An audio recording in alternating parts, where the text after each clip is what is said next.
Bienvenue sur Africa 24 dans cette nouvelle édition du QG Weekend. Voici les titres de l'actualité. Le comité laïque de coordination a été au centre des mouvements qui ont milité pour l'alternance politique pacifique en République démocratique du Congo. Qu'en est-il aujourd'hui de cette structure, 8 mois après le changement de régime à la tête du pays? Élément de réponse dans cette édition. Mise en service officielle de la centrale électrique Maria Gleta d'une capacité de plus de 120 MW à Abomey-Calavi au Bénin. Première phase d'une centrale thermique de 400 MW projetée sur le site d'ici 2022. Et la promotion de la paix en Centrafrique passe aussi par un programme agricole, un projet baptisé Farming for Peace, mis en place par la MINUSCA pour rassembler les communautés.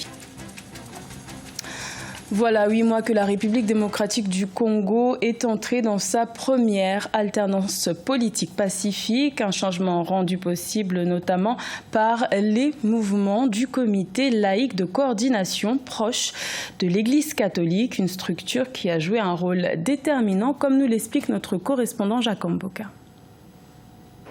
De la société civile, c'est une petite structure mais puissante qui a été projetée au devant de la scène politique entre 2017 et 2018. Les comités laïques de coordination, soutenus par les évêques catholiques, avaient tenu le pays en haleine pendant des mois. Des marches organisées qui ont redonné de la vitalité au combat contre les soupçons du troisième mandat du président sortant Joseph Kabila. Le comité laïque de coordination a été au premier plan de cette lutte pour que la constitution de notre pays soit respectée, pour qu'il n'y ait pas de troisième mandat, pour que finalement les mesures de décrispation qui ont été préconisées par l'accord de la Saint-Sylvestre soient prises. Actuellement, nous avons le sentiment d'une mission inachevée.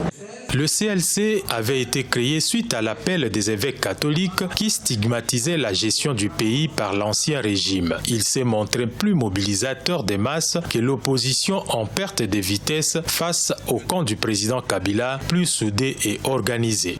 Il faut rappeler ici que pendant les temps où l'opposition était fragilisée totalement, et c'est le comité laïque de coordination qui a pris la relève.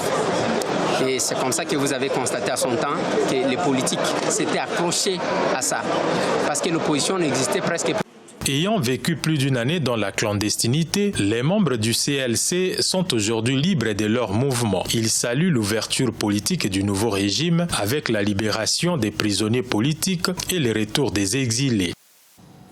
Le cap des 2000 morts a été franchi dans l'épidémie d'Ebola qui sévit dans l'est de la République démocratique du Congo depuis août 2018. Ces derniers jours, le risque de propagation du virus s'est accru avec notamment un 4e cas mortel recensé en Ouganda, pays voisin. Solène Duplessis.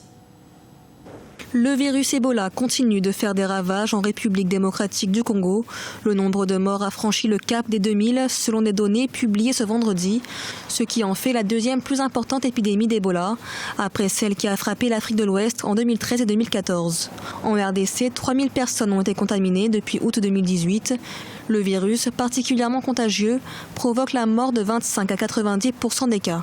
Le plus important pour la population est de savoir que le nombre de décès continuera d'augmenter si la communauté ne prend pas conscience du danger.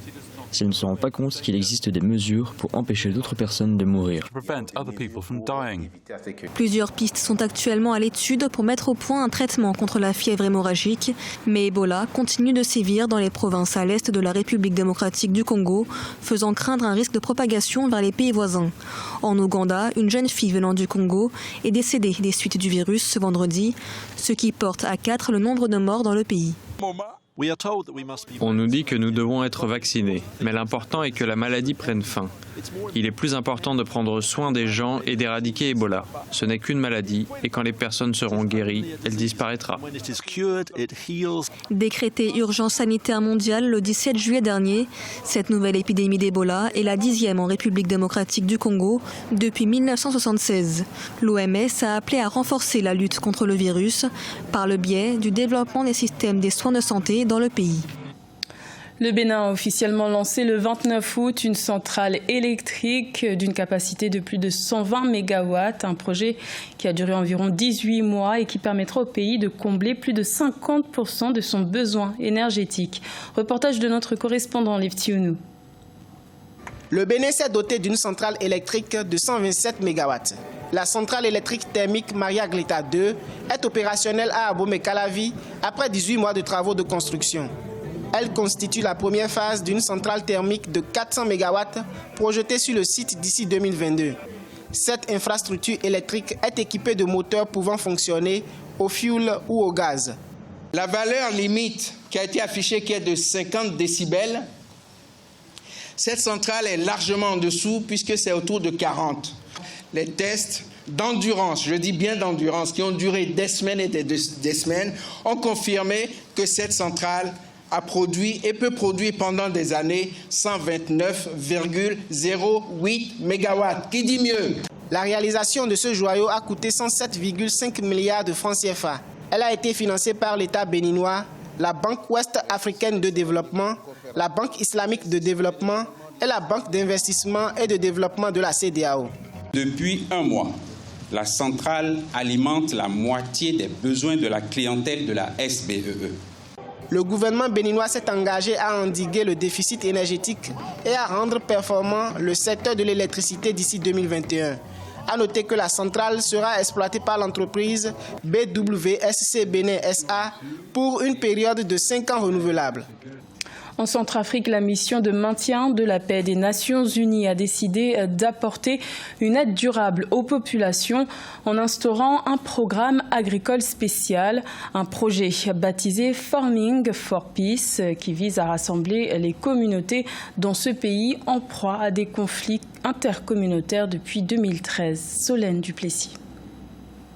À Birao, en République centrafricaine, les femmes participent à un programme agricole mis en place par la mission de l'ONU, la MINUSCA. Après avoir été formées aux méthodes agricoles, elles vendent ensuite leur culture au marché de la ville. Un projet baptisé Farming for Peace qui vise à rassembler les communautés et ainsi promouvoir la paix dans le pays, régulièrement confronté aux conflits intercommunautaires. Ils nous enseignent les bonnes pratiques agricoles.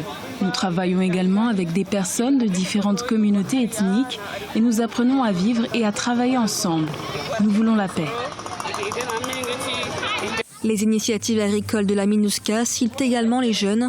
En effet, dans un pays secoué par une crise politico-militaire depuis 2013, beaucoup d'entre eux sans emploi sont une cible de recrutement facile pour les groupes rebelles armés. Le taux de chômage des jeunes est estimé à 12%. Les auteurs d'actes de violence s'adressent toujours aux jeunes. Nous avons décidé d'impliquer davantage les jeunes dans la mesure où, s'ils sont occupés, ils ne devraient pas être facilement manipulés. En même temps, nous avons réalisé qu'il y a peu d'emplois ici et nous avons pensé que de tels projets devraient pouvoir impliquer les jeunes de manière productive, de manière à les tenir occupés. Un accord de paix a été signé le 6 février dernier entre le gouvernement et les 14 groupes armés pour mettre fin à la guerre qui sévit dans le pays depuis le renversement en 2013 de l'ancien président François Bozizé. Malgré une relative accalmie sécuritaire, les populations sont toujours victimes de violences commises par les groupes armés qui contrôlent 70% du territoire. La Côte d'Ivoire a rendu un dernier hommage au chanteur DJ Arafat décédé dans un accident de moto le 12 août. Un concert géant a été organisé ce vendredi au stade Fouet-Boigny. Un hommage à la hauteur de la notoriété du roi du coupé-décalé. Reportage de notre correspondant Olivier Conan. Plus de 150 techniciens chevronnés, c'est l'équipe à la tâche pour réussir l'hommage à feu DJ Arafat. Tous les moyens ont été déployés pour une veillée musicale à la hauteur de sa réputation. En commençant par le son qui va être pas moins de 200 000 watts, qui va arroser tout le stade et en dehors du stade. En écran, on a mis au moins 4 écrans de 24 mètres carrés et des totems de 18 mètres carrés en écran LED P8. En lumière, on n'a pas moins de 120 robots sur la scène. Les forces de l'ordre ont pris les dispositions pour que tout se déroule sans incident aux alentours et à l'intérieur du stade Félix Houphouët-Boigny. Les secours médicaux ont également été mobilisés pour l'événement. Nous avons des secours qui sont postés partout sur les sites avec le matériel secours qui peuvent conditionner le blessé, qui peuvent relever le blessé et transporter à un poste de secours avancé. Des funérailles grandioses donc pour celui qui était considéré comme le roi du coupé-décalé, en présence de nombreuses personnalités politiques, sportives et des grands noms de la scène africaine. De leur côté, les fans de DJ Arafat sont mobilisés pour le dernier hommage à leur idole. Son souvenir restera à jamais dans leur mémoire. Mon frère, mon collègue, et puis je suis chinois à vie. Nous sommes là pour rendre hommage à notre très bien-aimé artiste DJ Arafat qui nous a quittés si tôt. Le Daesh compte comme toujours. Champion. Voilà, on est venu pour son concert géant. Qu'un mec n'est pas mort même dans sa grille. Donc imagine le stade où maintenant on dit on doit faire un dernier hommage. Un putain. Ça va arafatiser. Le vieux, c'est mon idole. Chinois, chinois, chinois, chinois, chinois, chinois, chinois. DJ Arafat est décédé le 12 août dans un accident de moto à 33 ans. Il comptait une dizaine d'albums et était devenu le porte-étendard du coupé-décalé, une musique urbaine très appréciée des jeunes. Il sera inhumé ce samedi 31 août au cimetière de Williamsville. C'était le journal de la rédaction. Merci de l'avoir suivi. L'information continue sur Africa 24.